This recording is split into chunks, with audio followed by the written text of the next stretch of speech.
Welcome to the Junk Drawer Mamas with your hosts, Deena and Christina Queen. We are so glad you're here with us as we sort through the drama and the trauma of life's hidden struggles to uncover hope and healing with a side of humor on this roller coaster ride we like to call extreme parenting. Whether you're raising a child or a teen with special needs, dealing with challenging behaviors, tackling addiction, mental health issues, or working through the trauma associated with foster care, it's a lot, and we get it. But you don't have to do this alone. So grab a cozy chair, settle in, and let's take this journey together.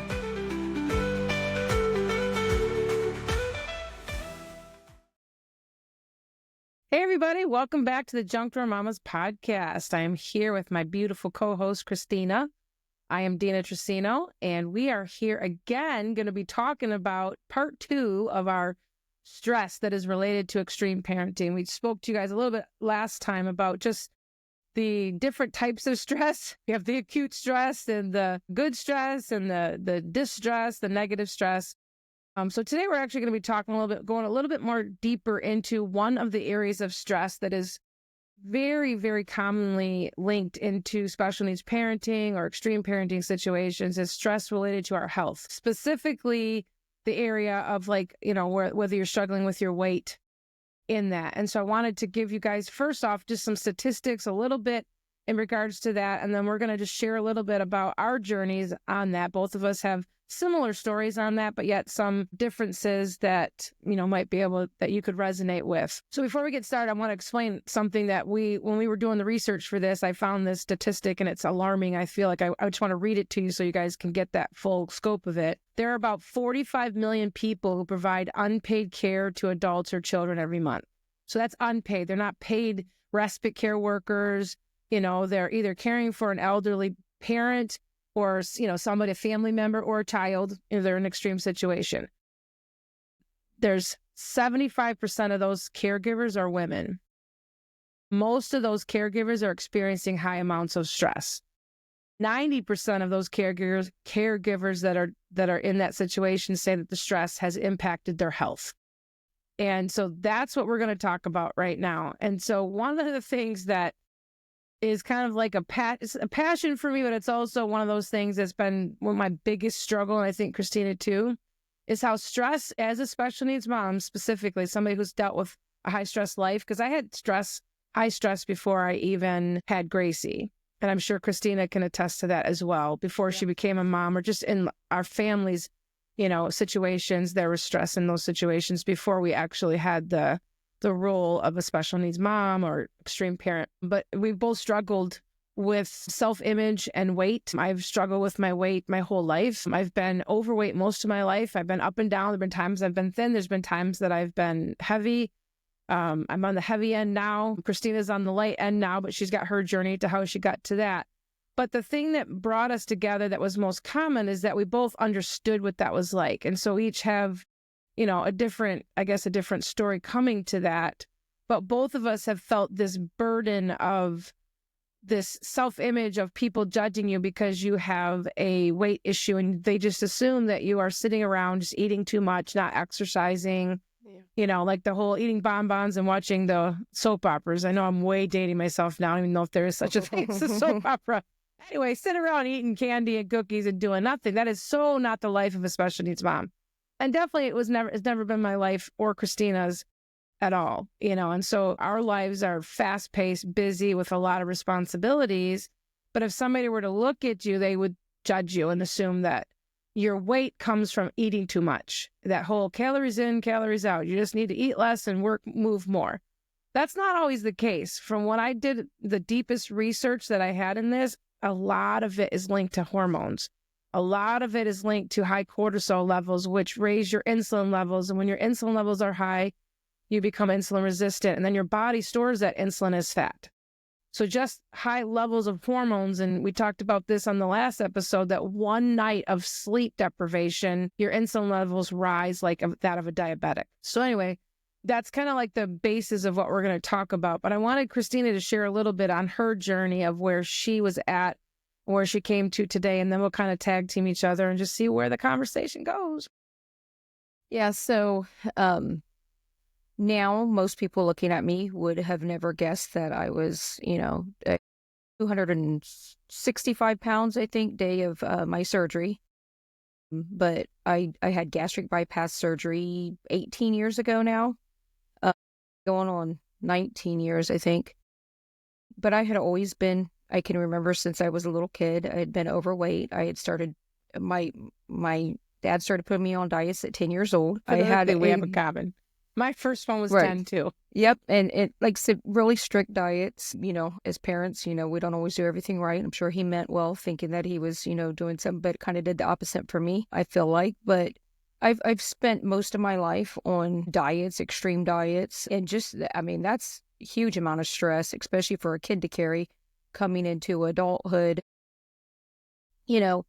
just trying to always get a handle on that. And so, 1 week before I turned 30, I decided that I was done being on diets. Well, I had decided before that, but 1 week before 30 is when I actually had the surgery. So like I said, day of surgery, I went in, I was 265 pounds, and that was it. I had surgery. I lost in that first year, 120 pounds probably. And I've kind of bounced around a little bit since, weight-wise, and I have definitely noticed that the level of stress that I'm under hugely affects my weight. Because of having the gastric bypass, I don't see extreme, but I'm saying like maybe 20 pounds. So when we lost Meshach, which is our 17-year-old son who was killed in an accident, my weight went up probably about 20 pounds during that time. And then I kind of balanced back out. I kind of plateaued or whatever, and just kind of stayed at a certain weight. I noticed a couple years ago, we had another huge traumatic thing that we walked through, and it did the same. I had lost a lot of weight up until that point, but I had so much stress that it just, for me, when I'm under stress, it seems like I gain weight. I know some people are like, oh, I'm so stressed out, I can't eat. So it can go the other direction. But for me, it seems like I start packing the weight on. Yeah, same for me too. Yeah, because for me, I do what I kind of grew up doing, what was modeled. My mom, always struggled with her weight. My dad always struggled with his weight. And, if you are stressed out and you want to be happy, then let's eat something good. This is, and we grew up with very, very low income, very limited income. And that seems to be pretty common with people that are low income. You eat a lot less healthy, a lot cheaper. More processed foods, things right. like that. Yeah, exactly. And it's kind of like affordable joy, if that makes sense. Like it brings you that little quick joy if you're a person that loves food, which most of us are, and it's never really been modeled for you to eat healthy, then it brings you that little quick fix, so to speak. And then you walk away from it like, man, I shouldn't have eaten that. And I spent so much of my life feeling like, oh my gosh, I messed up again. I screwed it up again. I'm going to start another diet. I'm going to do this right next. And I finally just got so tired of that whole roller coaster of doing that. And I said, all right, I told my husband, I was like, this is the last time. I'm going to try all this summer and I'm going to go on a diet again. And if I cannot lose it, then I'm going to start the process for the gastric bypass. And that's what I did. And I have not regretted it for 1 second. There's some things, obviously, that I didn't like about what it did to my body, including, you can't go from 265 pounds down to, 130 pounds without having a lot of skin that you don't want. Just there's a lot of things on the other side of that. But I knew that I had a lot of kids that I was going to have to stick around for, and I was going to have to be in at least decent health. I couldn't get so winded just going up and down stairs. I mean, it was a struggle just to go up and down stairs. Yeah. And not lose my breath. And I was just so tired of that. I had been dealing with that for so many years. I was just done. So a lot of people, when they see old pictures of me, they're like, oh my gosh, that's you. Yeah. I mean, years and years, for as long as I could remember, diets. My life was diets. Every other week, it was just constant. I just lived on diets. And that is super stressful. And a lot of you moms, I'm sure, know exactly what we're talking about, because even if have had a tendency to be on the thin side, you still want to look a certain way or want to be toned or whatever that looks like. It's just a struggle. It's a struggle, and it creates a lot of stress. It can create stress in your marriage. It can just create stress all the way around, just trying to be what you want to be, who you want to look like. It's extremely stressful, and it's extremely difficult. Most of us don't ever get to where we ideally would like to be. Yeah, I think even thin people are, if you have a low self-image, it doesn't matter the weight you have, you're still going to look at yourself as if it's something that's flawed, I Whenever agree. I see somebody, I don't want to cut you off, but whenever I see somebody, you were talking about somebody that's overweight, because we can be very critical. I think especially women can be very critical of each other. Yes. And so when I see somebody that's overweight, my heart immediately hurts for that person, because I know that underneath that, they've had struggles with acceptance. They've had struggles with, that could be health issues, whatever, but mostly being judged. You know what I mean? And so for me, being somebody that's always been the biggest person in the room, or at least I thought I was, the way the world is going, sometimes I feel like I'm becoming more average, but there was a time where I was always the biggest person in the room. And so I had to do extra so that people didn't look at me like there was something wrong with me. So I either had, my personality had to be better, or the way I accessorize it, always accessories will cover everything, and the big black sweater will cover everything, and it doesn't. Yeah. It doesn't cover the trauma inside from the way you feel about yourself. Right. And so that adds more stress. That causes more stress on you. Yeah. Because of what the that we put ourselves under, because we feel like we have to meet a certain expectation. But then also, what other people say about us. And I can't even tell you how many times I've had a conversation with somebody that will instantly say, have you tried this? Have you tried that? If you just do this, I'm like, girl, you think I haven't tried that? I've tried everything that there is possibly to try. You just assume that I don't know what I'm doing. And that's not even the issue. So that's what led me into, there's got to be something more than just calories in and calories out. And is this linked to stress? Is this linked to hormone levels? You know what I mean? Because I'm sure your life gets so busy where you're not, when was the last time you were able to sit down and actually have a nourishing meal and just sit there and enjoy the meal? People say you need to sit down and really eat your meal and digest it. How many times are you shoving stuff in your mouth while you're changing your kid, while you're running, doing this, all the things that we have to do and this is not just special needs moms. This is any mom in a busy season, any woman in a busy season. Yeah. But the level of responsibility that we have when you've got an extreme situation, you might not even have a cup full of food by the end of the day, because you're so busy running through your day and caring for everybody else, and you're not caring for yourself, but yet your weight keeps going up. And so that whole, advice of just eat less and move more, well, it's all I did was move all day and eat less, and that didn't do anything but put more weight on me. Right. So I had this resentment towards everybody that was, even trying to go to a doctor to have them say, is there anything that could be wrong? They would just say, well, if you need to lose more weight, I didn't know that. I didn't know that I had to pay $1,000 for you to tell me that I needed to lose more weight. Right.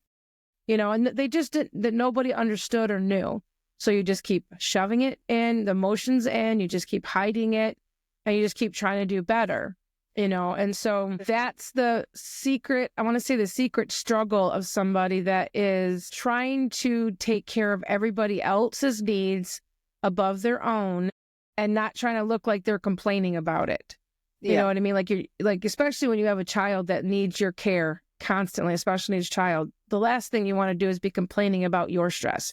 Right. Because of what they have to go through. So you feel guilty. There's this constant guilt of feeling bad, or even feeling like I don't want to do this anymore. You know what I mean? So then that adds to it. But there's just that you end up shoving it down and you don't pay attention. And before you know it, you look back and now you are, like you said, 20 pounds overweight or more. Yeah. There's been times I've lost over 100 pounds too. Yeah. The stress didn't change. I didn't change.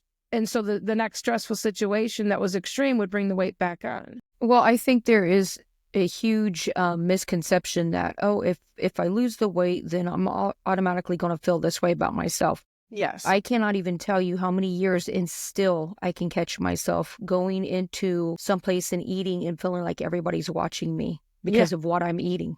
Or the still fact that feel you're like eating at all, like somehow if you're overweight, you're not supposed to eat. Right. Because Right. that's how you Exactly. got that way, because you're eating. Right. Like, it's a sin to actually eat something in front of somebody. So you pick the salad because that looks like that's all you should be eating. You know, I mean, you can't just have the hamburger and the fries, because then Right. somebody will judge you.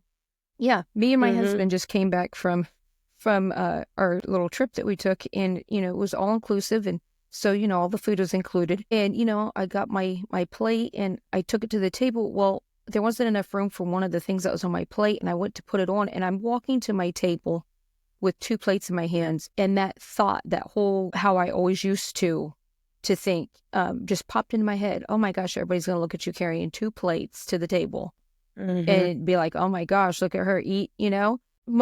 Nobody probably even cared. Nobody probably even noticed. No. But that's still a thought that I've struggled with, you know?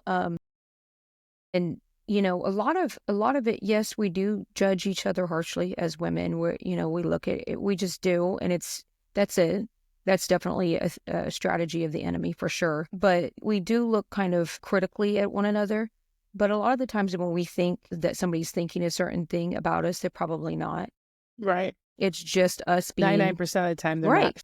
We're just being super critical of ourselves, because it's like nobody out here can tell us anything about us that we have not already seen and felt bad about, and that we're already struggling with, probably dealing with ourselves. We probably have already seen every flaw in it. Probably most of us struggle with that being a thing. Oh my gosh, somebody's going to see this. Somebody's going to see that. I'm going to have to deal with this. And, you know, same with you. Years of just a lot of identity stuff and just low self-esteem, low self-worth, just all of that stuff.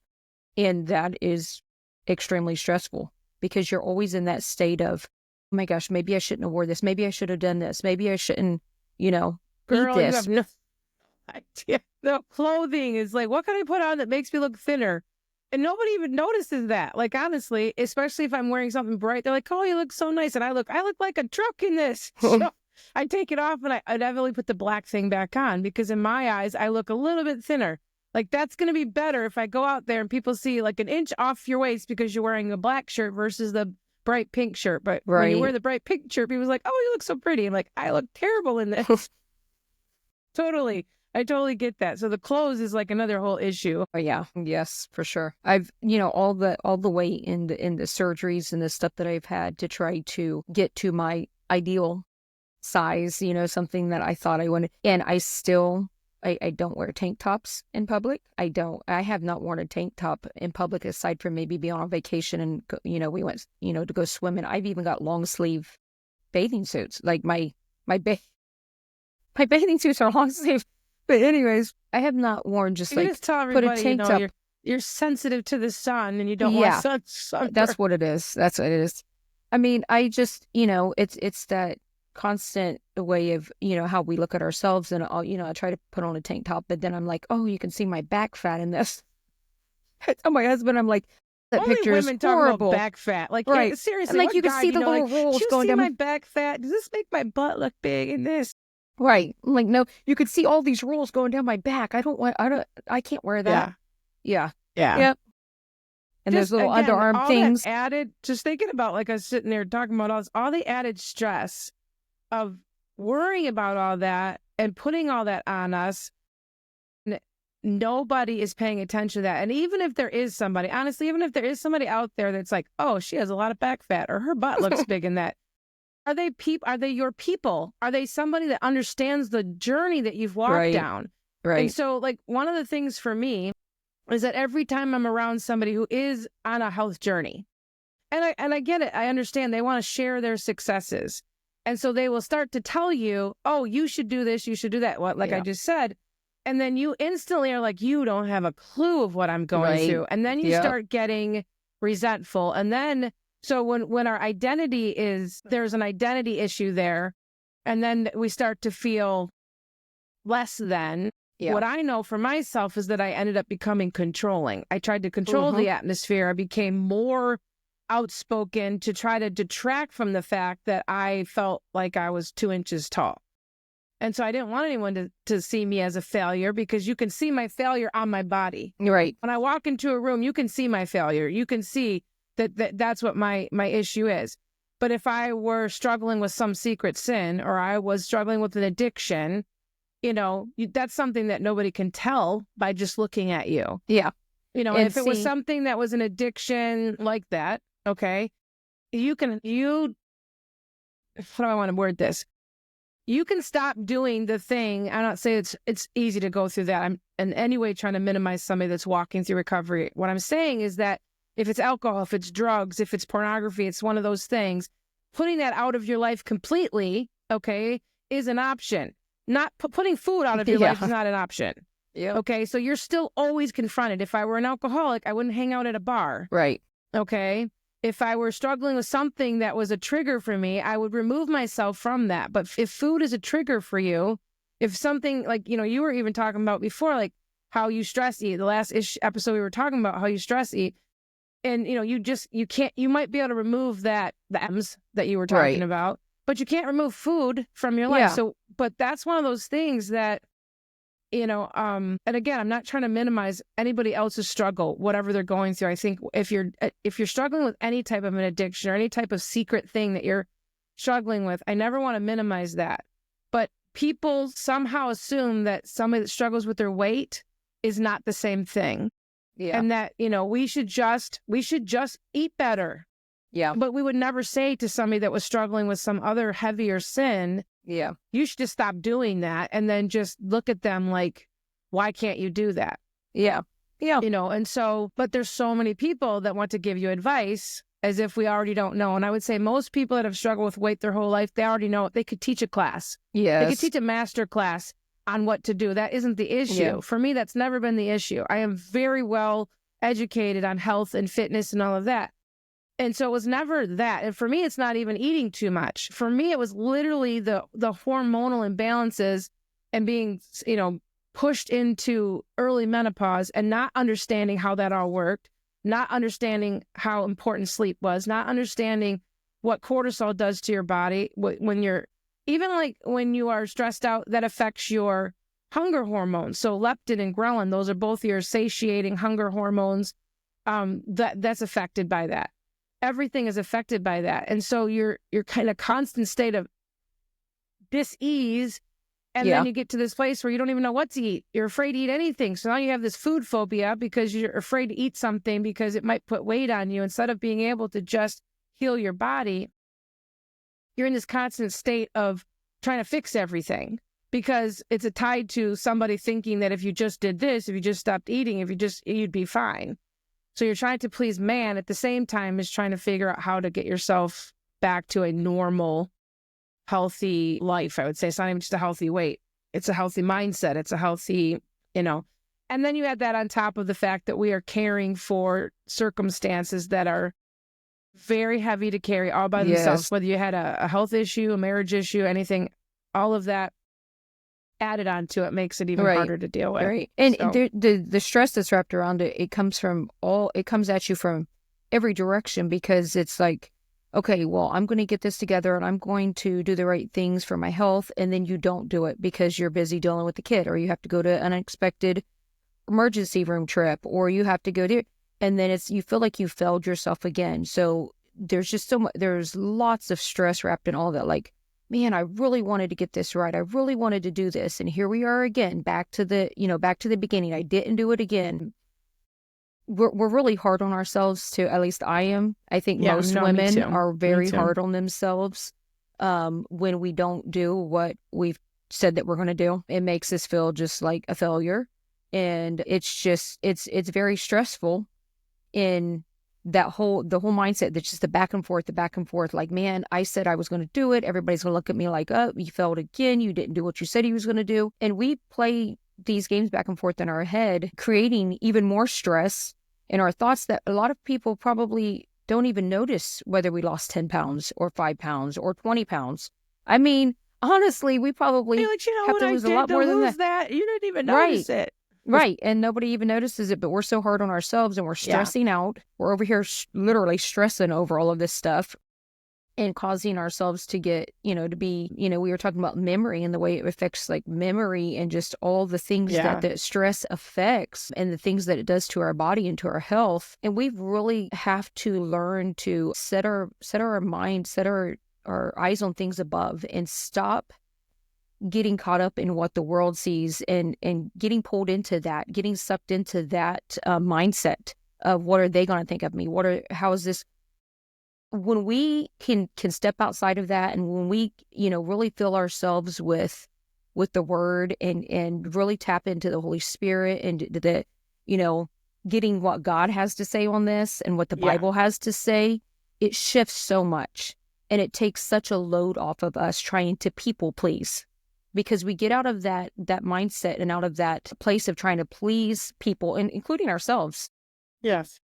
And if we can get out of that mindset and give it to God and just trust God with it, then He will gently walk us through it, just like He does everything else. But we have a tendency to be so hard on ourselves that it just causes so much undue stress, instead of just saying, all right, God, you've seen me, you've seen the struggle, you've seen how stressful this is to me, and I'm handing it to you. I'm done doing this. But instead, we'll say, okay, God, you got to deal with this. And then we'll turn right back around and pick it right back up and say, oh, but I've got to do this, and that to help you. God doesn't need our help. Right. And I'm so guilty of this. God does not need our help. And if we will just simply give it to Him, yes, we are supposed to do our part. We're supposed to have wisdom and discernment in areas, but we can't keep handing it to God and then picking it back up and trying to micromanage the way it looks once we hand it to God. We've got to trust Him. We've got to be obedient and hear, to what He's telling us to do.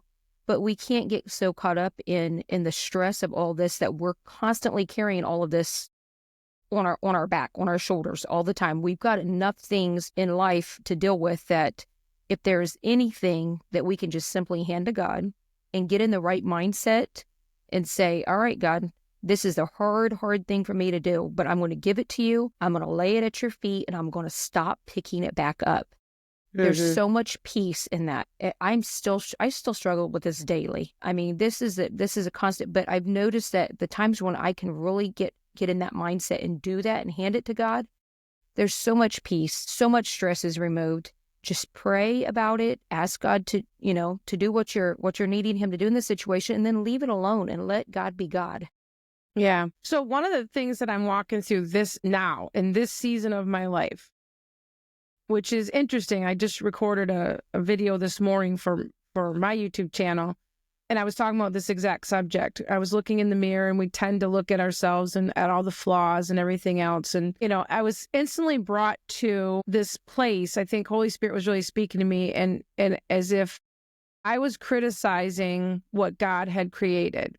So this wasn't really having anything to do with my body, but I'm looking at my face. Okay. My face is the way God created it. There's nothing I've done to make my face less or more. It is what it is. You either like it or you don't like it. But when I was looking at it, I was like, God chose my nose to be this large. I don't know why He would choose it for this large, but He wanted it this way. And my chin to be so pointy. And so anyway, that's just, I've got a Roman nose, and that's the way it is.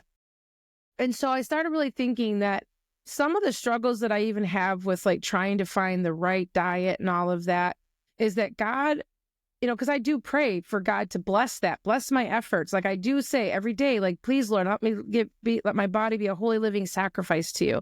I want to honor my temple, and I am eating healthy, and I'm doing all the things. Why is the weight not coming up? And He really struck my spirit, and He said, I want you to love yourself exactly the way you are.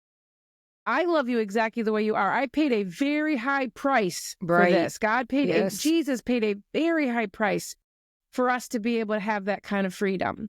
Yep. And so how dare I look at what He created with disgust? Yeah. And so I think it was when you finally can get to the place where you can see yourself and love yourself the way God loves you, I think the weight is a byproduct of that. That will come off eventually.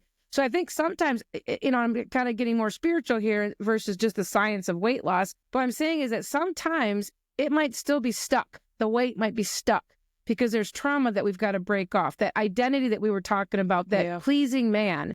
You know what I mean? Like whether I wear a black shirt or a pink shirt, like what are they going to think? Who cares? At the end of the day, who cares? Nobody cares about anything that you're doing. They only care about what they're doing. Why am I doing this? Why am I spending so much effort? Last night my husband and I were getting ready to go to this event. And both of us had super busy days, and I didn't have time to hop in the shower, but he needed to get in the shower. So I threw my hair up in a bun, just like women can do that. Men can't do that. So anyway, I was like, that's okay. Your friends are not going to care what I look like. I can dress it up, throw some makeup on, and I'll be fine. And, I wasn't stressed out about the way I look, but I still find myself in those situations where I'm like, oh, this isn't good enough. That's not good enough.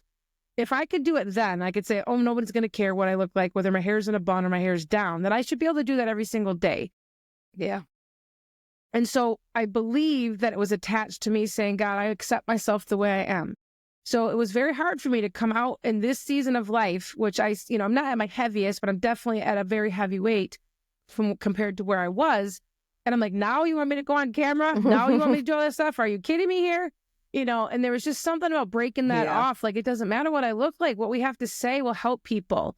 How dare I keep that to myself? There's a mom or a woman out there that's watching this right now, and she feels unseen. She feels unheard. She feels like, like she's tied to her weight and what people think about that. And in here, we're both have walked through that, and we're walking through that. Why does it matter what I look like? I need to share that. Christina needs to share her story so that somebody else doesn't feel alone. Yeah. And so that I really had to wrestle with that this morning, that this is the way I'm at. I'm the size I am. I'm the person I am. Is it the way I want it to be? No, it's not. I will continue to always try to be improving on that. But I believe once you finally get to the place where you accept yourself, where you are right at, size and all the blemishes and all, big nose and all, and you thank God for who he created you to be, I think that the weight and everything becomes a natural byproduct of that, especially if you're doing the right things. Like you said, we can't just, pray and expect God to just bless you with everything and you're eating McDonald's every day and pizza and donuts. Right. But if you're eating healthy and you're working out and you're doing the best thing you can and the weight's not coming off, it will. It will eventually do that. So it might be that you have to take the time to really fix the identity issues. Fix how you see yourself. Why am I trying to eat healthy? Why am I working out? Is it because I want to look good so that when we go on our trip, we look good? Or is it because I'm trying to heal my body physically so that I can be there for my child? Because you said there came a point where you're like, I knew I was going to have to keep being physically strong enough to handle all these kids. And I remember there being a moment with Gracie when she was little and we were laying on the floor. And at this point, I had lost quite a bit of weight. So I was able to get down on the floor and play with her. But I remember thinking that at that moment, I had to take my health seriously because she was going to need me to get down on the floor with her. And I was in my 40s, I'm like barely able to do that. And I was going to have to do that for the rest of my life with her. I was going to have to be physically strong enough to be able to handle the task ahead of me. But at that time, I hadn't fixed the inner man. I hadn't fixed the inner me. So when stress took over, the weight came back up. And these last 2 years, I lost my father, which was one of the most devastating things a human being can go through. As you lost your son. You know what that's like. We had a house fire that took everything, and we had to rebuild from that. We've had some issues, just personal issues that we have to deal with. And I wasn't taking care of myself. And the weight came back on because the stress was high and I wasn't able to manage it. And I started to falter again. And that's when God was like, okay, we need to start healing the inside of Deena. Yes. So that you can love yourself the way I see you. And that was a messy battle. I'm just telling you, it's not an easy battle to go through when you got to be confronted with that kind of stuff. So I guess what I want to do is leave somebody with understanding. And this is for the people that maybe don't have a weight issue. We don't know who tunes in. We prayed before we got on that God would bring it to the right people. But when you are looking at somebody who is overweight, don't just assume that they have no control over what's going in their mouth. We have no idea the amount of stress that they might be under, what's going on in their marriage, whether they're walking through grief, whether they're trying to manage a special needs child, whether they're managing 10 children, 4 in diapers, whether they like just Christina, lost a child. Or they just lost a child. We don't know. We have no right to judge somebody by the way they look. And in this world of, overly processed Instagram filters and everything else, it's so hard to even know what people actually look like. Yeah. You know what I mean? And you start to view that lens as that's how my life is supposed to look like. And one of the things on this podcast is that we're not going to have it all together. We're still trying to figure out the sound, the mics, the background, and it's like, I don't know if I ever wanted to be super pristine. And because we want to remain relatable to you. We're just two moms literally coming from our homes, and she's in her office and I'm in mine. And, and this is what it looks like. And so on the backside, the other side too of like what Deena was saying, it's the same thing. Even if you're not overweight, if you're thin, and people just assume you're a certain way because of this and that, you could be having the same kind of struggles that the overweight person's having.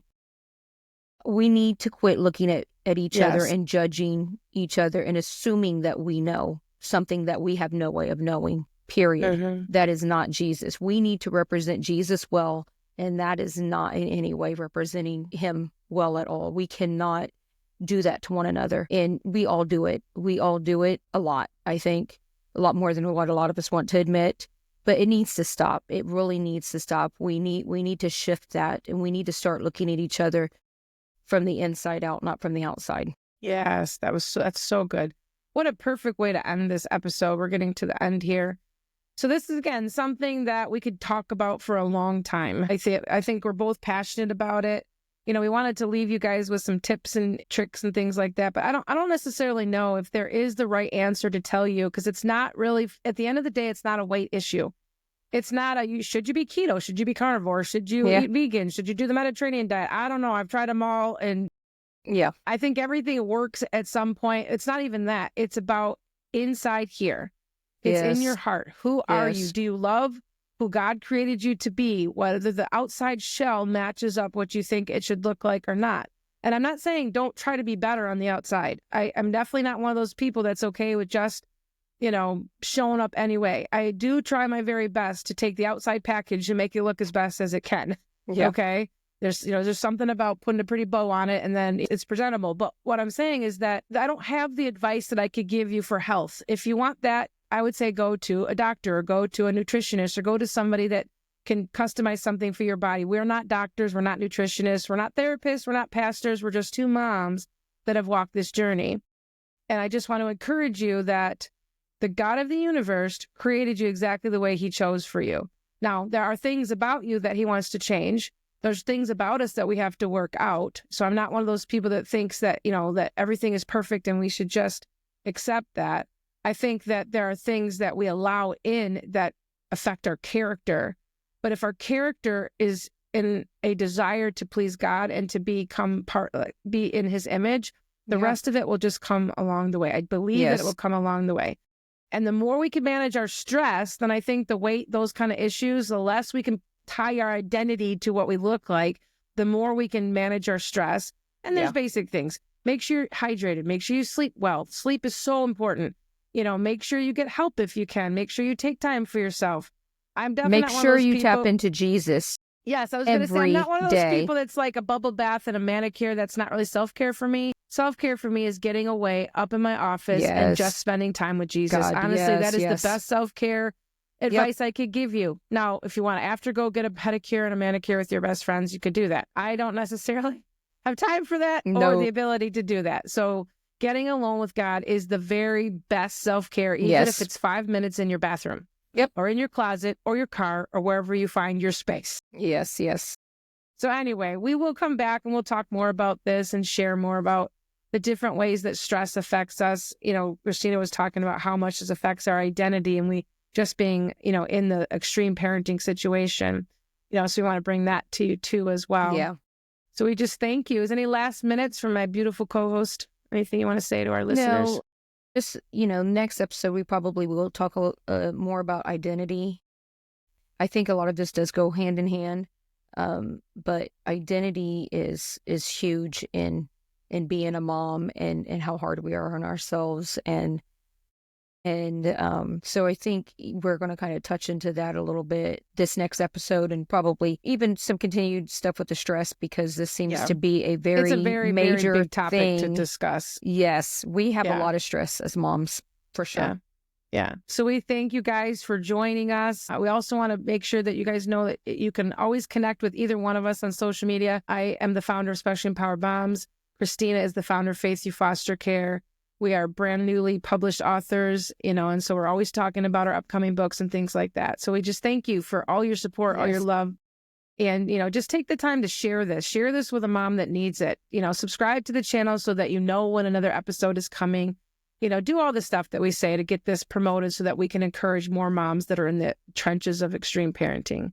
And we love you, and we will see you next time. when we go through another item in the junk drawer of life. Yes. Have an awesome day. Have an awesome week, I should say. Bye. Hey, thanks for hanging out with us and listening to the Junk Drawer Mamas podcast. If today's episode encouraged you, share it with a mom who could use a little extra love and support. We'd love to hear from you too. Leave us a review and let us know what you think, or send us your ideas for what you want us to tackle in the junk drawer. You can email us anytime at junkdrawermamas@gmail.com.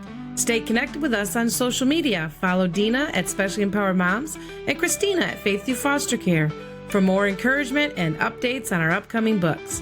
From two mamas in the throes of extreme parenting, we want you to know that you're doing a great job, mama, and you don't have to have it all together.